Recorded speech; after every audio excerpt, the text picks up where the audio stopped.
Here we have the Anatron filter box. The first thing that I noticed about it was just putting it completely dry and sticking it in the signal chain. The analogness of the signal path was really nice, and you should probably be able to hear.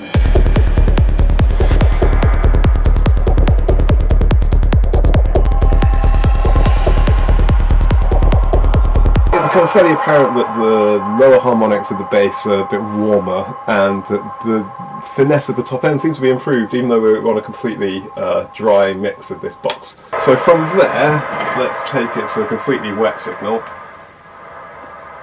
and play around with the low pass filter.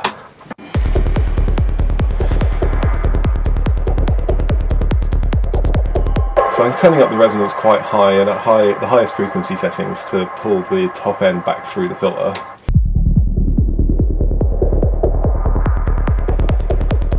This is a variable state left and right channel filter, or sorry, 1 and 2 channel filter with high pass, band pass, low pass and notch.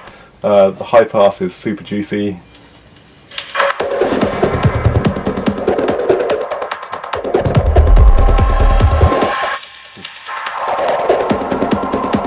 As is the band pass.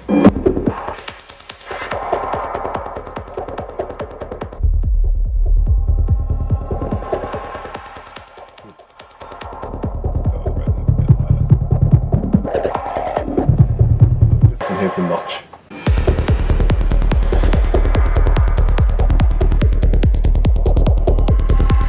Sorts of interesting phasing characteristics. The left and right channel are actually independent. In link mode, both of them are being controlled by channel 1, but you can also change the settings of channel 2 and it will keep those settings intact.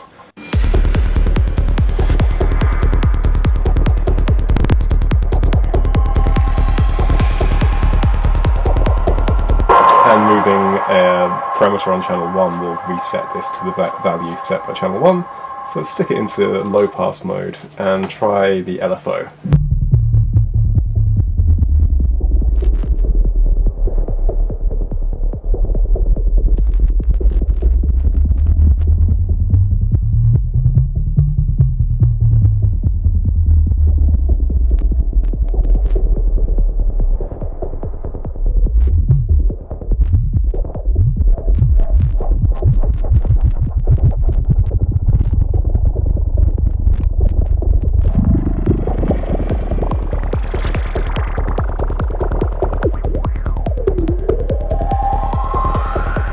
And there's also a symmetry control which goes from sawtooth down to triangles to sawtooth up modulation shapes.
So as you can hear, there's like some pretty wild modulation options available, but I think what's important to note is that all of these controls are MIDI controllable, so we've just been playing around with doing it on the iPad and through Logic.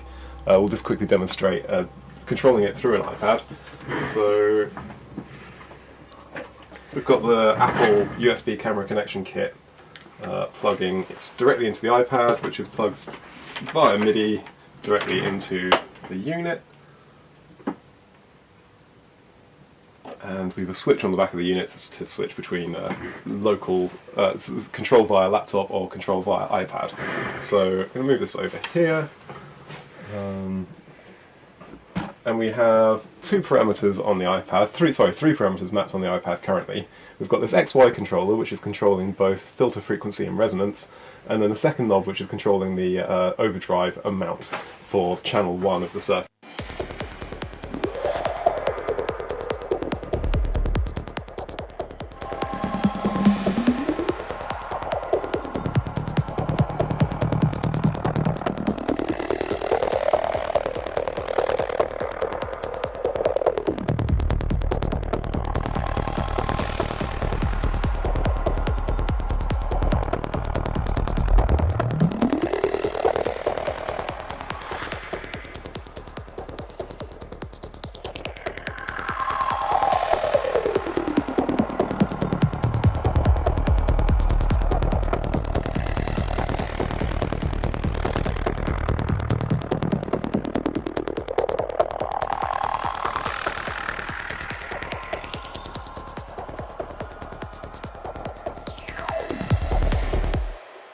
So that's sounding really lush and easily modulatable via any iPad compatible MIDI connection kit.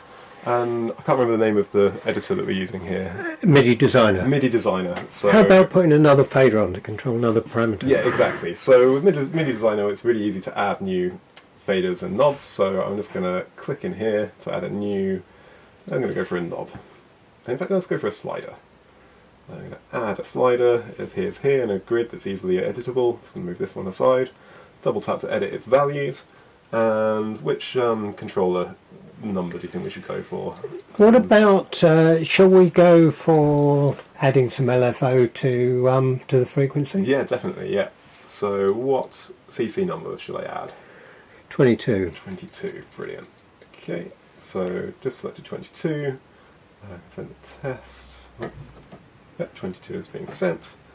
Exit design mode, and now we have a fully functioning fader which is sending out. So I'm going to press play on here.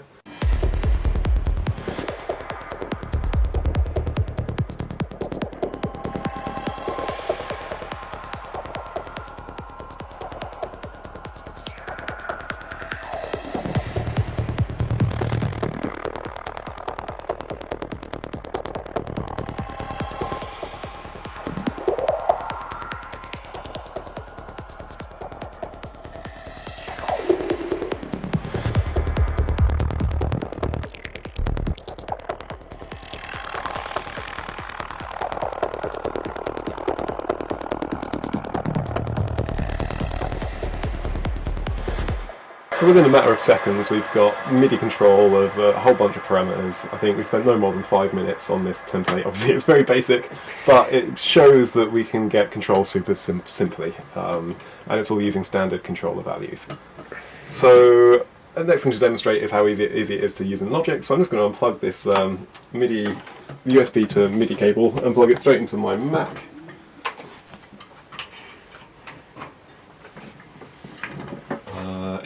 Logic's going to say that there's a new MIDI port, and then I'm going to create a new external MIDI track with the output to my USB 2 MIDI port on channel 1 and click create. Double check that it's actually sent it to the right port, because it often doesn't. And now by drawing in a piece of MIDI data, if I press A to go to automation and bring up one of the controllers we want to modulate, I'm going to go for 20, which is the filter cutoff. And I'm just going to draw in, I'm going to change it to region mode so it loops the automation that's in this region. And just draw in a little sort of up and down loop. So the filter cutoff is going to be moved up and down in that fashion, and I'm going to press L to loop that part. I'm just going to stretch out this piece of MIDI so that the modulation happens over a longer period of time. So it's easier to hear what's going on. Let's do a 4-bar loop.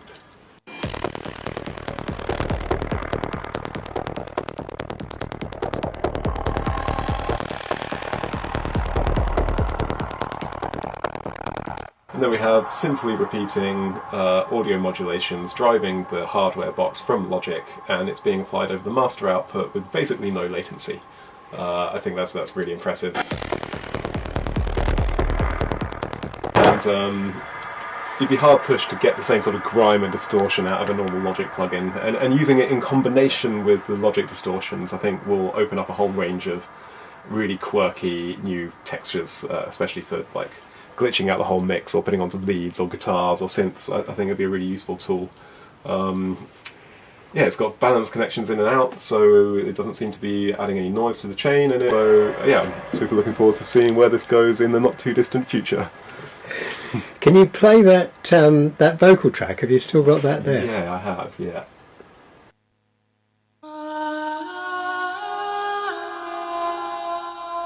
No MIDI modulation applying. This is just sweeping the filter frequency.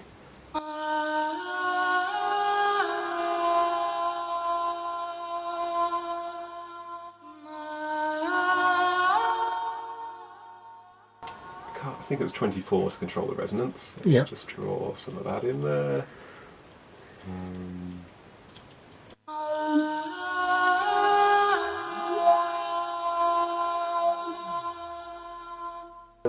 I can't remember what was controlling the overdrive.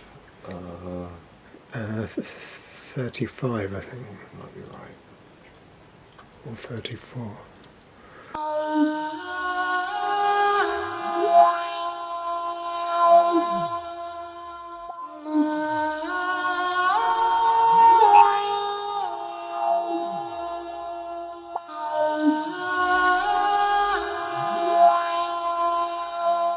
Yeah, so as you can hear, there's some pretty wild modulation going on there, with plenty of distortion, lots of higher end harmonics being able to be added and modulated and really rinsed. A very impressive little distortion and filter box. Yay, well done, Derek.